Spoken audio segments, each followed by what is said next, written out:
नगर पालिका परिषद श्री राजू सैनी प्रदेश अध्यक्ष भागीरथी सेना, सरदार देवेंद्र सिंह प्रदेश अध्यक्ष शिरोमणि अकाली दल उत्तर प्रदेश, सरदार जसविंदर सिंह प्रदेश महामंत्री शिरोमणि अकाली दल, श्री सरदार अमृतपाल सिंह पूर्व सदस्य अल्पसंख्यक आयोग उत्तर प्रदेश, श्री प्रवींद्र पाल सिंह, श्री हरेंद्र पाल सिंह, श्री मोनू पाल, श्री जनाब अमली खां, श्री राजकुमार प्रजापति, श्री मुकेश सैनी, श्री लक्ष्मा सैनी, श्री सचिन पाल, राजकुमार सैनी, सुभाष सैनी, निर्मल सैनी, शिवम सैनी, रोशन सैनी, सुंदर सैनी, श्री चमन सिंह गुर्जर, मनोज सैनी, सतीश पाल, हाजी एजाज, जनाब बब्बू भाई, जनाब अनवर कुरैशी, जनाब रहीमुद्दीन, जनाब शाहनजर, जनाब फैयाज, श्री जोगिंदर सैनी, श्री राजेंद्र कौशिक, श्री सुरेंद्र गुर्जर, श्री तिलक राम, श्री दयाचंद सैनी, श्री राजू पाल, प्रमोद पाल, श्री हितेश सैनी, ओंकार सैनी, सरदार तिलोक सिंह सहित हजारों लोग समाजवादी पार्टी में बहुजन समाज पार्टी और कांग्रेस पार्टी छोड़कर आज शामिल हो रहे हैं।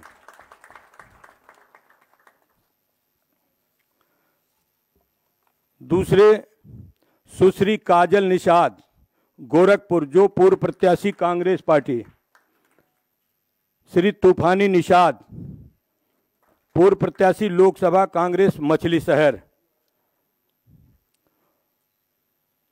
श्री राम कुमार जी के प्रेरणा से कश्यप खाप समाज के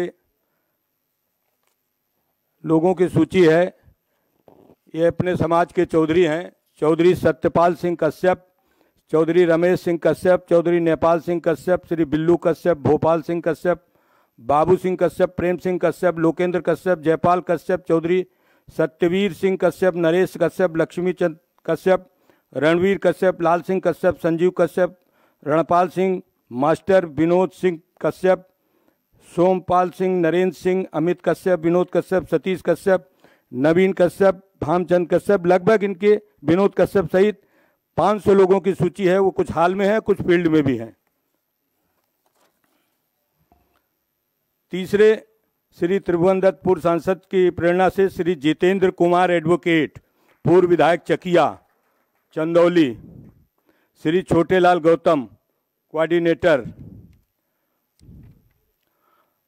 अगली सूची श्री गौरव रावत विधायक जी की प्रेरणा से श्री मोहम्मद हकीम अली उर्फ बादशाह नगर पंचायत के वर्तमान अध्यक्ष हैं, कांग्रेस पार्टी के समाजवादी पार्टी में शामिल हो रहे हैं। श्री अरुण कुमार निषाद एडवोकेट वाराणसी, ये अपने दर्जनों साथियों के साथ आज समाजवादी पार्टी में शामिल हो रहे हैं, निषाद पार्टी छोड़कर, श्री अरुण कुमार निषाद जी। और बहुत ही खुशी की बात है कि हमारे बीच में महामंडलेश्वर आचार्य स्वामी सत्यानंद गिरी महाराज वृंदावन के आज समाजवादी पार्टी में शामिल हो रहे हैं। महामंडलेश्वर आचार्य स्वामी सत्यानंद गिरी महाराज।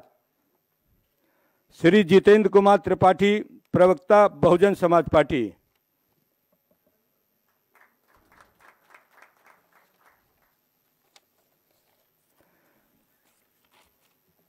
और श्री विशंबर निषाद सांसद जी की प्रेरणा से बहुत बड़ी सूची है, लेकिन कुछ नाम मैं आपके सामने प्रस्तुत कर रहा हूं। श्री तूफानी निषाद राष्ट्रीय महासचिव फिशरमैन कांग्रेस पार्टी, श्री जगदीश निषाद फतेहपुर, श्री किरण निषाद पूर्व प्रत्याशी निषाद पार्टी, श्री तेज नारायण निषाद। और इनके साथ ये सैकड़ों लोगों की सूची है, वो मैं मीडिया के सामने प्रस्तुत कर दूंगा। अब बहुत से लेखकों ने और कवियों ने अपनी रचनाएं लिखी हैं। वो माननीय राष्ट्रीय अध्यक्ष जी के करकमलों से अपनी पुस्तकों का विमोचन माननीय राष्ट्रीय अध्यक्ष जी के करकमलों से कराना चाहते हैं। श्री राधेश्याम पाल, श्री राज यादव, श्री फाजिल खान, श्री नदीम जफर साहब की ये पुस्तकें हैं। इन पुस्तकों का विमोचन माननीय श्री राष्ट्रीय अध्यक्ष श्री अखिलेश यादव जी के करकमलों से संपन्न होने जा रहा है। इसमें कवि भी हैं और लेखक भी हैं। श्री राधेश्याम पाल जी ने एक गाने का और श्री राज यादव ने भी अपने गीत का विमोचन, श्री फाजिल खान पुस्तक का विमोचन, चंचल श्रीवास्तव कवि, श्री नदीम जी की पत्नी द्वारा लिखित पुस्तकों का विमोचन माननीय राष्ट्रीय अध्यक्ष जी के कर कमलों द्वारा संपादित हो रहा है। कृपया आप लोग अपने अपने स्थान बैठ जाएं। इन पुस्तकों का विमोचन माननीय राष्ट्रीय अध्यक्ष जी के कर कमलों से संपन्न होने जा रहा है। आपको सभी को और सभी कवियों को, सभी लेखकों को समाजवादी पार्टी हृदय से धन्यवाद देती है और आपका स्वागत करती है।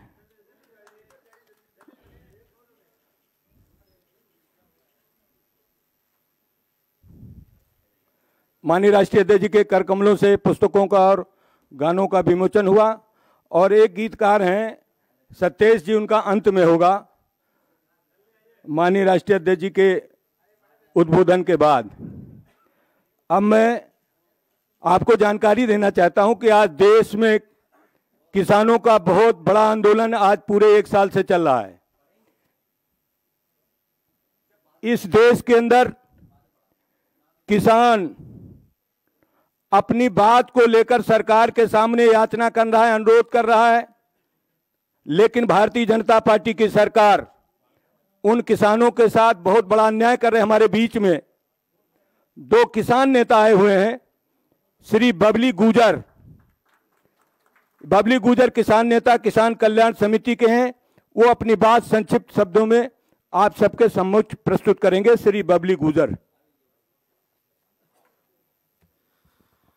समाजवादी पार्टी के राष्ट्रीय अध्यक्ष, प्रदेश के पूर्व और भावी मुख्यमंत्री माननीय अखिलेश यादव जी, मंच पर उपस्थित सभी सम्मानित मंच और पत्रकार बंधुओं, हमारी बहुत गंभीर समस्या है। गाजियाबाद के अंदर दिल्ली मेरठ एक्सप्रेसवे जो बन रहा है, आप सब लोगों ने सुना होगा। माननीय पत्रकार बंधुओं से मेरा निवेदन है, उसमें 4th पार्ट है जो डासना से लेकर और मेरठ तक बना हुआ है, बन चुका है। उसमें किसानों के साथ बहुत ज्यादा अन्याय और बहुत ज्यादा जाति और बहुत ज्यादा, मैं तो कहूंगा, जुल्म इस सरकार ने करने का काम किया है। जो किसानों को मुआवजा दिया गया है उसमें 19 गांव, 4th पार्ट में 19 गांव हैं, 19 गांव गाजियाबाद के हैं और 5 गांव मेरठ के हैं, 24 गांव हैं। मैं माननीय अध्यक्ष जी का ध्यान आकर्षित कराना चाहूंगा, आपकी सरकार में ईस्टर्न पेरिफेरल बना, आपने तीनों जिलों जो हमारे समीप हैं, गौतम बुद्ध नगर, गाजियाबाद और बागपत, आपने भिन्न भिन्न सर्किल रेट होने के बावजूद एक समान मुआवजा आपने दिया है। ईस्टर्न पेरिफेरल पर जो आज बहुत बढ़िया तरीके से आपने बहुत कई गुना ज्यादा मुआवजा देने का काम किया, तमाम किसान खुश है। और हमारे साथ माननीय अध्यक्ष जी अन्याय हुआ है। हमारी गाजियाबाद तहसील 2 तहसील के गांव हैं, दोनों तहसीलों में अलग अलग सर्किल रेट दिया गया, अलग अलग रेट दिया गया है। सर्किल रेट को आधार नहीं माना, जहां 600 का सर्किल रेट है वहां 6500 मुआवजा दिया गया है, जहां 900 का सर्किल रेट है वहां 4500 का मुआवजा दिया गया है। एक बड़ी विडंबना की बात है, मैं तमाम सबूत हमारे पास अभी हम माननीय अध्यक्ष जी को पेश करेंगे कि एक एक खसरा नंबर में 2-2 रेट है, एक एक गांव में 4-4 रेट। माननीय अध्यक्ष जी, इतनी जाति किसानों के साथ हुई है। हम 3 साल से लगातार आंदोलन कर रहे हैं। पश्चिमी उत्तर प्रदेश का बड़ा आंदोलन 3 साल से चल रहा है। हमने घुटनों के बल मेरठ से गाजियाबाद पद यात्रा, हमने तमाम प्रयास किए हैं। उसमें आपकी पार्टी के वहां के जो स्थानीय नेता, उन्होंने हमारा बहुत सहयोग करा, हम आपका धन्यवाद करना चाहते हैं। लेकिन साहब, हमारे साथ अन्याय हुआ है। हम आपसे निवेदन करने आए हैं। हमने तमाम सरकार के जनप्रतिनिधियों की, माननीय मुख्यमंत्री तक भी उनकी परिक्रमा करने में कोई कसर नहीं छोड़ी, लेकिन हमें जवाब मिला कि अब कुछ होने वाला नहीं है, जो हमने कर दिया अब हम गलत को सही कैसे करें। तो माननीय अध्यक्ष जी, हम आपसे दिल्ली में 250-300 किसान मिले थे, आपने हमें यहाँ का समय दिया था। मैं धन्यवाद करना चाहता हूँ और आपसे निवेदन और प्रार्थना करना चाहता हूँ। किसान परेशान हैं, तमाम लोग परेशान हैं। आपसे निवेदन है कि आप किसानों की इसमें मदद करने का काम करें, हमारी आवाज को पहुंचाने का काम करें, क्योंकि पूरे जिले गाजियाबाद का किसान बहुत बुरी तरह से। और एक और बात, अभी उस पर टोल वोल भी नहीं लगा है, लेकिन अभी जो बरसात हुई है उसमें धंस गया साहब, वो उसमें कई जगह से टूट गया है हाईवे, ये स्थिति वहां काम की है साहब। तो साहब हम आपसे निवेदन करने आए, हम किसान कल्याण समिति से, मैं बबली गुजर, आप सतीश राठी मेरे भाई, और हम लोगों ने बहुत आंदोलन किया साहब 3 साल से लगातार। साहब घुटने छिल गए, 1000 लोग 7 किलोमीटर घुटनों के बल सड़क पे चले, जीटी रोड पे, मेरठ से वहां तक। साहब मेरठ से गाजियाबाद पदयात्रा करी कई हजार किसानों ने। हमने तमाम तरह के प्रयास करे साहब, और प्रशासन ने हमें एक रिपोर्ट बना के दी। देखिए मैं संकलन कर रहा हूं साहब, इसमें प्रशासनिक अधिकारियों ने रिपोर्ट बना के दी, प्रमुख सचिव को लिखा कि ये हमसे भिन्न भिन्न तरह के रेट दे दिए गए हैं जो किसानों की जायज मांग है। ये प्रशासनिक रिपोर्ट है। उन्होंने भी लिखा है सचिव साहब को कि इनमें किसानों को हमें मार्गदर्शन करने का काम करें। हम माननीय मंत्री जी से भी मिले, माननीय मुख्यमंत्री जी से भी मिले, लेकिन हमारी कहीं सुनवाई नहीं हुई। लास्ट में किसान, गरीब मजदूर किसान की आवाज माननीय अखिलेश यादव जी हमारी बात जरूर सुनेंगे। हमारा ऐसा आपसे निवेदन है। बहुत बहुत धन्यवाद। मैं अपना ये ज्ञापन आपको दूंगा। ये हमारे तमाम आंदोलन के हम रिकॉर्ड लाए हैं। हमने साहब इतने आंदोलन कराए जिसका कोई ठिकाना नहीं, लेकिन कहीं सुनवाई नहीं।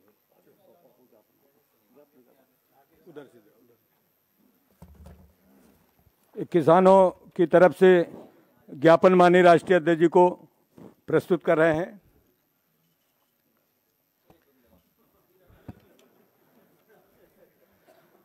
हमारे चंचल श्रीवास्तव जी ने चंद लाइनें भेजी हैं, मैं आपके सामने प्रस्तुत कर रहा हूं। भारत मां के राज दुलारे, क्षमा करिएगा,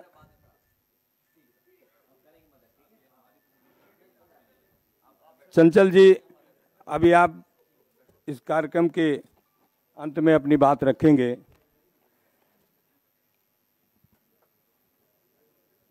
अब आपके सामने मैं जिन्हें आमंत्रित करने जा रहा हूं, स्वामी महामंडलेश्वर सत्यानंद गिरी जी महाराज, जो 56 भोग और गोपाल लड्डू माननीय राष्ट्रीय अध्यक्ष जी को भेंट करेंगे। मैं अनुरोध करूंगा महामंडलेश्वर सत्यानंद गिरी जी के साथियों से कि वो सामने से आ जाएं और 56 भोग और लड्डू गोपाल माननीय राष्ट्रीय अध्यक्ष जी को भेंट करेंगे। मीडिया के भाइयों, माननीय राष्ट्रीय अध्यक्ष जी को महामंडलेश्वर जी के द्वारा 56 भोग और लड्डू गोपाल भेंट किया गया।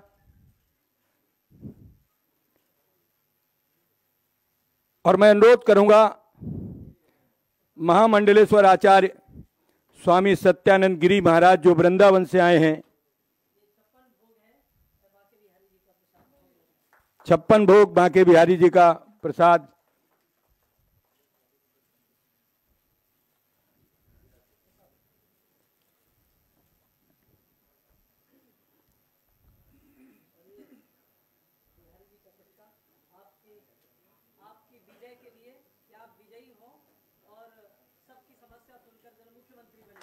अबू भाई।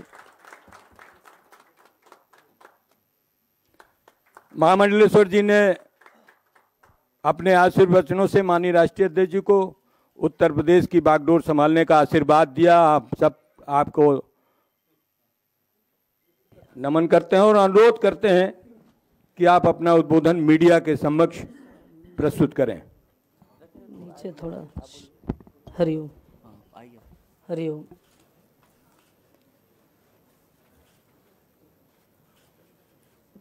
परम सम्मानीय, परम आदरणीय, इस देश की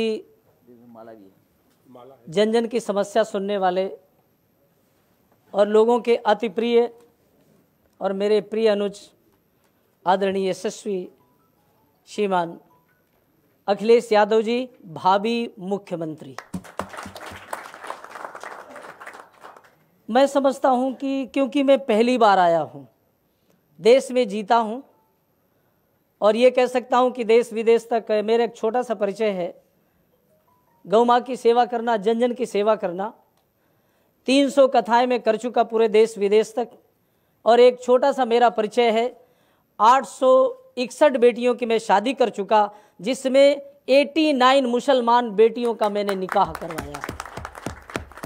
परंतु बंधुवर पहली बार आने का मौका मिला। मैं चाहता था कि अध्यक्ष जी और किसी को बुलाते तो मुझे जरा सुनने को भी मिलता, पर अखिलेश भैया की ऐसी इच्छा थी कि मैं ठाकुर जी भेंट करूं। पर इतना ही मैं कहूंगा आपसे, इतना ही निवेदन करूंगा, वो यह निवेदन करने के लिए मैं आया, एक अखाड़े का महामंडलेश्वर होकर, बहुत बड़ी प्रतिष्ठा होती, पद होता है, जिम्मेदारी होती, qualification, my qualification too I am Vedantacharya and philosophy and Sanskrit AA and सब कुछ करने के बाद, कथा कीर्तन सब कुछ करने के बाद, सबका घर बसाने के बाद, my family is no sister no brother, मैं अकेला था। अब मुझे लगा कि जो एक बात बोली जाती है जो नहीं हो रही इस देश में, सबका साथ और सबका विकास का जो नारा लगाया जाता है, वास्तविकता यह है कि केवल समाजवादी पार्टी ही इस बात को सार्थक कर सकती है और कोई नहीं कर सकता। परंतु ये जो आपकी तालियां बज रही हैं, पहली बार देखने को मिला कि पार्टी में आना, फिर उसको ज्वाइन करना और फिर इतनी तालियां। मेरी समझ से ये तालियां आपकी खुशी की नहीं है, क्योंकि मैंने गोपाल जी का संदेश लेकर आना था और मैं गोपाल जी को लेकर आया। पर यही कहना चाहूंगा कि ताली वो नहीं बजाते खुशी में। कौन नहीं बजाते? ताली वो नहीं बजाते जिन्हें गम होता है, ताली वो बजाते हैं जिनके हाथों में दम होता है। ये दम के लिए तो मैं आया हूं यहां पर। अरे भाई, सन्यास जीवन छोड़ करके और इतनी बड़ी प्रतिष्ठा सब कुछ छोड़ करके सारा सन्यास जीवन व्यतीत करने के बाद मुझे लगा आवश्यकता है मेरी, किस बात के लिए? आवश्यकता मेरी इस बात के लिए जो मुझे मेरे ठाकुर जी ने कहा, क्योंकि ये जो मंच है ना, इस मंच का अधिकार, इस मंच की प्रतिष्ठा, यहाँ का सम्मान और यहाँ का बहुत बड़ा पद भगवान कृष्ण ने यदुवंशियों को दिया है और किसी को भी नहीं दिया। और इसीलिए मुझे आना पड़ा और इसीलिए मैं आया तो ठाकुर जी को लेकर आया। लेकिन मैं संदेश क्या लेकर आया हूं? मैं संदेश कल बिहारी जी से एक ही संदेश मिला, इसलिए मैं उनका रूप लेकर आया हूं। उन्होंने मुझे एक ही बात कही, यमुना मैया ने भी यही कहा और बांके बिहारी जी ने भी कहा कि जाइए अब सन्यास की कथाएं बंद कर दीजिए, अब सबसे बड़ी कथा यही है, संदेश लेकर जाइए कि इस देश में आज का नौजवान भटक रहा है, घूम रहा है, डिग्रियों का ढेर लेकर घूम रहा है, उसको कोई नहीं पूछ रहा है। इस देश की समस्या खड़ी हो गई, जो बोला गया वो किया नहीं गया। क्या नहीं किया गया? जो सत्ता में बैठे हुए हैं वो क्या कर रहे हैं? मैं इतना ही कहना चाहूंगा, ना काबिलों की बात क्या, क्योंकि लिखता रहता हूं, ना काबिलों की बात क्या, काबिल बदल रहे हैं। अरे समंदर का क्या भरोसा, साहिल बदल रहे हैं। यूं हंसकर बोले सत्यात्मानंद, क्या बोले? यूं हंसकर बोले अखिलेश जी, अरे तुम तो विनाश की तरफ चला रहे हो, हम देश को विकास की तरफ ले जा रहे हैं। इसलिए मैं इतना ही कहना चाहूंगा, अब विकास की आवश्यकता है। आप सोचिए, मेरा जैसा सन्यासी, I am enter to 60 year, मैं 60 में प्रवेश कर चुका हूं और इतना करने के बाद मुझे क्यों लगा कि अखिलेश भैया को इस समय लाठी की जरूरत है, साधुओं की। और मैं आपको वचन दे रहा हूं कि आज के बाद आप ये मत सोचिए कि साधु समाज आपके साथ नहीं है। मैं आपसे आश्वासन देता हूं, इस देश का नौजवान साधु आपके साथ लगेगा और इस देश में आपको मुख्यमंत्री बनाएगा। और वो देश है उत्तम प्रदेश। क्या देश है? आप क्या बोलते हैं? उत्तर प्रदेश। उत्तर प्रदेश में सत्ता में लोग, मेरा कोई विरोध का पक्ष नहीं है, मैं न्यायप्रिय व्यक्ति हूं, लेकिन मैं यही कहूंगा, आज महंगाई बढ़ती चली जा रही है। आज इस देश में महंगाई बढ़ती, किसान परेशान है कितने महीनों से। बार बार मैं अंबाला आश्रम में, मेरा बहुत बड़ा वृंदावन में बार बार निकलता रहता हूं, देखता रहता हूं, उस समस्या को पढ़ता भी रहता, सुनता रहता हूं। लेकिन किसानों का, वाकई लोग कहते कि मैं मसीहा हूं, मैं सब कुछ कर रहा हूं। अभी किसान की तो बात सुन रहे थे आप, क्योंकि मैं तो पहली बार आया। लेकिन मैं इतना ही कह सकता हूं, किसान का ही हम दिया खा रहे हैं। सत्य तो यह है, भगवान मिलेगा कि नहीं मिलेगा, मंदिर में हम घंटियां बजाते रहेंगे, परमात्मा का दर्शन होगा कि नहीं होगा, लेकिन सच्चाई तो यह है, किसान ही इस देश का अन्नदाता है, सबसे बड़ा भगवान वो होता है। आज वही तो दुखी है, उसको मुआवजा सही नहीं मिल रहा। इसलिए मैं इतना ही कहना चाहूंगा, क्योंकि समय की यहां परिधि है और समय की सीमा, इस बात को भी मैं समझता हूं, परंतु आवश्यकता है परिवर्तन की, आवश्यकता है बदलाव की। और मैं यहां पढ़ता रहा, बैठकर सोचता भी रहा कि अच्छी लाइनें लिखी है आपने कि बदलाव की जरूरत है, परिवर्तन की जरूरत है। इसलिए मैं चलते चलते इतना ही कहूंगा, मेरे को गोपाल जी ने एक ही बात कही, यमुना मैया ने एक ही बात कही, यमुना मैया कितनी गंदी है, गंगा भी कितनी गंदी है। वो यमुना माँ की पुकार थी कि मैं तभी शुद्ध हो जाऊंगी जिस समय अखिलेश जी मुख्यमंत्री बन जाएंगे। ये किसी की किसी के बाप की बपौती नहीं है कि वही गंगा साफ कर सकते हैं, वही यमुना साफ कर सकते। भारत की धरती में जन्म लेने वाला ना कोई हिंदू होता है ना मुसलमान होता है। अरे जो इंसान होता है वो इंसान होता है। इसलिए इतना ही कहूंगा और इतना ही कहकर विश्राम देना चाहूंगा। पूरी तरह से यहां मेरे सारे पत्रकार बंधु हैं, मैं आपसे इतना ही कहूंगा, जब तक मेरा जीवन रहेगा, जब तक मैं काम करूंगा, मैं ना सीट के लिए आया हूं ना चुनाव के लिए आया हूं। ये जैसा चाहें, ये मेरे छोटे हैं, प्रिय हैं, ये जैसा चाहें, जहां चाहें वहां मैं समर्पित हूं, वहां मैं खड़ा मिलूंगा आपको। इसलिए इतना ही कहूंगा और इतना ही कहकर बात को समाप्त करूंगा। और वो ये कि बदलने वाले तो वो भी क्या करते हैं, बदलने का काम करते हैं। लेकिन आज बदलने की तो चर्चा यहां पर हो रही, बदलने का तो है, लेकिन बदलना किसको है? बदलना उनको है जिनके हाथों में दम होगा, वो बदल लेंगे। आज सरकार बदलने की चर्चा हो रही है, इस देश की समस्या को सुलझाने की बात हो रही है, इस देश में गरीबी को दूर करने की बात हो रही है इस देश में। लेकिन मैं इतना ही कहूंगा कि मैं भी तो सन्यासी हूं, यहां भी सत्ता में भी सन्यासी है। अब तो सीधी सी बात यह है कि अखिलेश भैया चिंता मत करो, सन्यासियों की लड़ाई होगी। क्या घबराते हो, क्या चिंता करने की बात करते हो? इसलिए चिंता करने की जरूरत नहीं है। परंतु इतना ही कहूंगा, आइए संगच्छध्वम सम्मिलितम। मैं तो देखो साधु होकर, लोग कहते मुसलमान अलग करो, अरे भाई याद करिए अब्दुल रहमान खान, इतना बड़ा नाम है उसका, जिसने वृंदावन में 2 दिन रहकर भटकता रहा, घूमता रहा। ये कहानी नहीं है, घटना है। लेकिन लोग कहते कि मुसलमान ठाकुर को नहीं मानता, मंदिर को नहीं मानता है। लेकिन उस रहमान रस खान ने 3 दिन बाद बांके बिहारी जी को रात में 12 बजे बाहर निकाल लिया था और गले से लगाकर टोपी और कुर्ता पहना दिया था। किसने? अब्दुल रहमान खान, इतना नाम है इसका। इसलिए मेरे भाइयों, मेरी बात को बहुत थोड़ा गंभीरता से लीजिएगा। मैं वाकई समर्पित होकर आया हूं। इसलिए समर्पित का मतलब यह है कि रंग वाले रंग से तस्वीर बदल देते हैं। आखिरी लाइन आपसे निवेदन कर रहा हूं मेरे भाइयों, रंग वाले रंग से तस्वीर बदल देते हैं, निकला हुआ तीर कमा से बदल देते हैं। ऐ नादान तू अपने आप को न बदल सका, अरे बदलने वाले तो सरकार बदल देते हैं। इसलिए बहुत बहुत धन्यवाद। कोई बात मेरी बुरी लगी हो उसकी चिंता आप ना करिएगा, उसे मुझे वापस कर दीजिएगा। जय भारत, जय भारत। धन्यवाद आदरणीय स्वामी जी।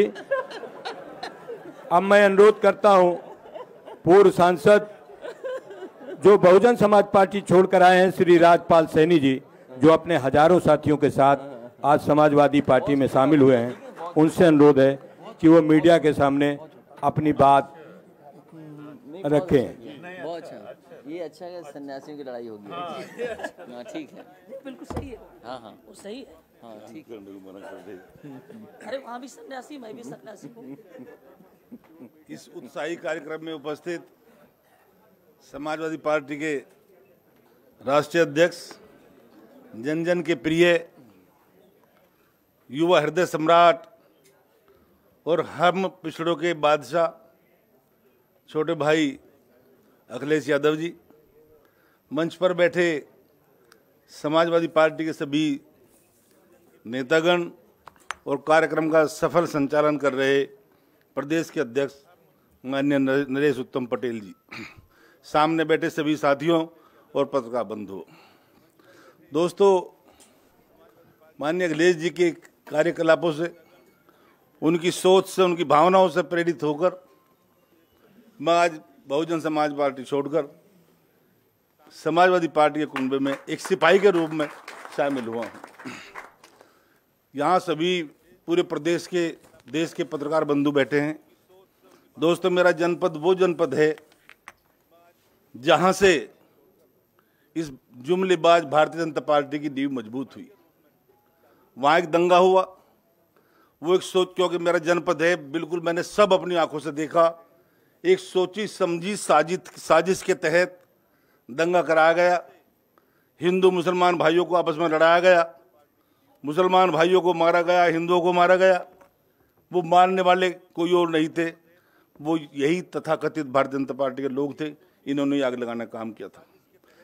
मुझे अध्यक्ष जी का आदेश हुआ कि लंबा बात नहीं करनी है, लेकिन एक आप लोगों के सामने वादा करके यहाँ जा रहे हैं कि कोई ना कोई बात जरूर होगी कि आज बहुत लोग, खास तौर से अति पिछड़ी समाज के लोग, अति पिछड़ी जाति के लोग आज माननीय अखिलेश जी के नेतृत्व में अपना योगदान दे रहे हैं। और दोस्तों, पश्चिम उत्तर प्रदेश में, मुझे ज़्यादा नहीं पता है, पूर्व का वो अध्यक्ष जानते होंगे, 47% लोग अति पिछड़ी जाति के रहते हैं, जो सीधे सच्चे लोग हैं, जिनको बहका कर भारतीय जनता पार्टी ने, जिनको मंदिर के नाम पर बहका कर, मस्जिद के नाम पर भड़का कर अपने साथ लगाया था। लेकिन 7 साल देश में भारतीय जनता पार्टी के राज हो गए। आज वो समझ चुके हैं कि सच्चाई क्या है। हमारा सच्चा हितैषी कौन है? लूटना काम किया हम लोगों को, बहकाना काम किया। अगर कहीं कुछ दिया भी, कुछ हम लोगों को दिया भी, तो ताकत नहीं दी।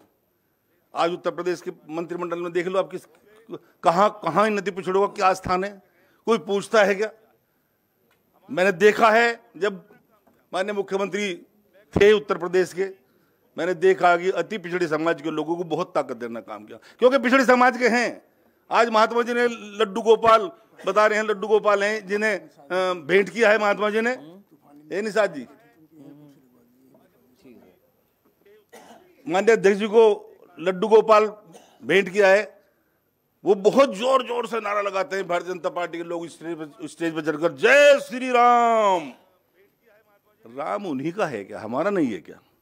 और हमारे बीच में तो खुद प्रत्यक्ष ठाकुर बैठे हैं, उनके वंशज हैं, तो हम तो इनकी पूजा करेंगे। अगर उसी लाइन पर वे चलना चाहते हैं तो हमारे पास तो साक्षात हैं, हमारे पास तो साक्षात बैठे हैं। और भारतीय जनता पार्टी के लोगों में आगाह करना चाहता हूं, जब ठाकुर साहब का चक्र चलता है ना, जब वो उंगली पर उठाते हैं चक्र, अच्छे अच्छे भाग जाते हैं मैदान छोड़कर। मजबूर ना करो अध्यक्ष जी को कि वो चक्र उठाकर उंगली पर लगाए, तुम्हारा पता नहीं पाएगा। ये तय करके जा रहा हूं आज यहाँ अध्यक्ष जी आपके सामने, पत्रकार बंधु आपके सामने, कि पिछड़ी जाति का वोट इस बार पश्चिम से तादाद में, मैं नहीं कहता 100%, मैं बहुत लंबी चौड़ी बात नहीं किया करता, मेहनत करके तादाद में वोट माननीय अखिलेश जी की झोली में डलवाया जाएगा। और पश्चिम से वो रिजल्ट आएगा कि आप लोगों ने सोचा नहीं होगा। मेरा दावा है इस बात का, क्योंकि जब घूमते हैं तो वहां महसूस होता है कि आज हवा जो है वो चल रही है समाजवादी पार्टी की। अपनी बात समाप्त करता हूं इस उम्मीद के साथ, पत्रकार बंधुओं की, आप भी थोड़ा सा साथ देंगे।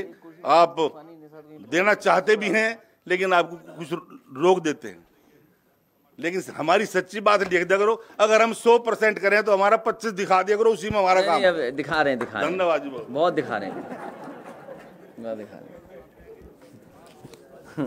अब मैं आमंत्रित करता हूं महाराष्ट्र प्रदेश के समाजवादी पार्टी के अध्यक्ष जनाब अबू हाशिम आजमी साहब को कि वो अपनी बात मीडिया के समक्ष रखें।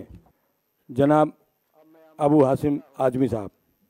महाराष्ट्र प्रदेश के समाजवादी पार्टी के अध्यक्ष जनाब अबू हाशिम आजमी साहब को उत्तर प्रदेश ही नहीं, सारा भारतवर्ष ही नहीं, बल्कि पूरे दुनिया की चाहत जिस पे लगी हुई है, ऐसे हमारे लीडर मोहतरम अखिलेश यादव साहब, मोहतरम नरेश उत्तम पटेल साहब और यहाँ मौजूद तमाम बड़े बड़े लीडरान जो दूसरी पार्टियों से आज समाजवादी पार्टी में शामिल हुए हैं, समाजवादी पार्टी के तमाम नेताओं, दोस्तों, भाइयों और बहनों, मैं सबसे पहले इन लोगों को बहुत बधाई देना चाहता हूं और इनका शुक्रिया अदा करना चाहता हूं कि आप लोगों ने आज समाजवादी पार्टी में शामिल आप हुए हैं। आपको दिल की गहराइयों से आपका अभिनंदन करते हैं और आपको यकीन दिलाते हैं कि आपको समाजवादी पार्टी में खुलकर काम करने का मौका अखिलेश जी से मिलेगा।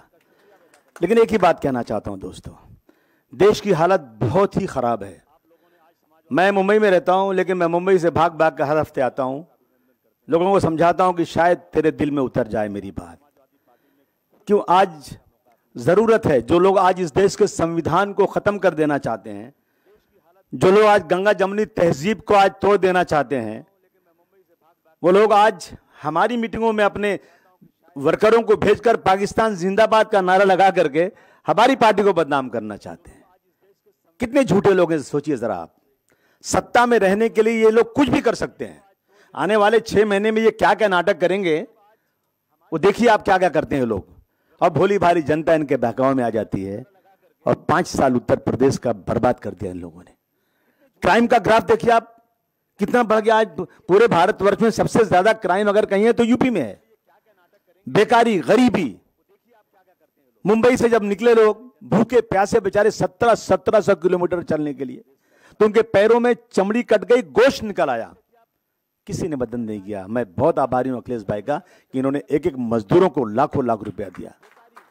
सबकी नजर लगी हुई है। बस यही कहना चाहता हूं, किसी से कोई उम्मीद रखना छोड़कर देखो, किसी से कोई उम्मीद रखना छोड़कर देखो तो ये रिश्ते निभाना किस कदर आसान हो जाए। टिकट मांगिए, खूब मांगिए, जितना मांगना हो मांगिए, लेकिन हाथ जोड़कर कहना चाहता हूं जो मेरे दिल में एक परेशानी है कि आज आप समाजवादी जिंदाबाद बोल रहे हो, कल टिकट नहीं मिले ना तो भी समाजवादी जिंदाबाद ही बोलना। टिकट मिले या ना मिले, पार्टी आप आगे बढ़ो या ना बढ़ो, लेकिन देश को आगे बढ़ाना है, देश के संविधान को बचाना है। आज आप देख लीजिए सेंट्रल विस्ता के नाम पर 23,000 करोड़ रुपया मोदी जी पूरा पार्लियामेंट तोड़ करके नया पार्लियामेंट बनाना चाहते हैं और नया संविधान लाना चाहते हैं। क्या किसी को मंजूर है ये डॉक्टर भीमराव अंबेडकर के संविधान को मिटा देना? मुझे लगता है नहीं मंजूर होगा। एक एक व्यक्ति को मैं हाथ जोड़कर निवेदन करता हूं, एक एक व्यक्ति को पूरी कोशिश करना है कि सभी लोग, क्योंकि लड़ाई हमारी अब की बार, लड़ाई अगर अब की बार है, मैं नहीं कह रहा हूं, पूरा देश पूरी दुनिया कह रही है लड़ाई अब की बार है, तो समाजवादी पार्टी की और बीजेपी की है। इसमें एक एक वोट अगर आएगा ना तो इंशाअल्लाह फिर उत्तर प्रदेश हमारा उत्तम प्रदेश बनेगा। 22 महीने में सड़क बन गई। हमारा महाराष्ट्र बहुत आगे इकोनॉमिकल हब है, इस देश का इकोनॉमिकल स्टेट है, लेकिन 5 साल से खाली सड़क पे अभी तक जो है लोगों की जमीनों लेने का एग्रीमेंट ही नहीं हुआ। क्या बनाएंगे ये लोग? इसलिए आपसे कहना चाहता हूं दोस्तों कि सभी लोग मिलकर के अब की बार समाजवादी पार्टी को बढ़ाइए। अपने आप को बढ़ते हो तो बढ़ाइए, छोड़ दीजिए, लेकिन टिकट मिले या ना मिले, बस ये कहना चाहता हूं। बस दामन में बस ये देख कि गुलशन में किस तरह बहार है। आपको ये देखना है कि किसी तरह से भी अब की बार उत्तर प्रदेश से समाजवादी पार्टी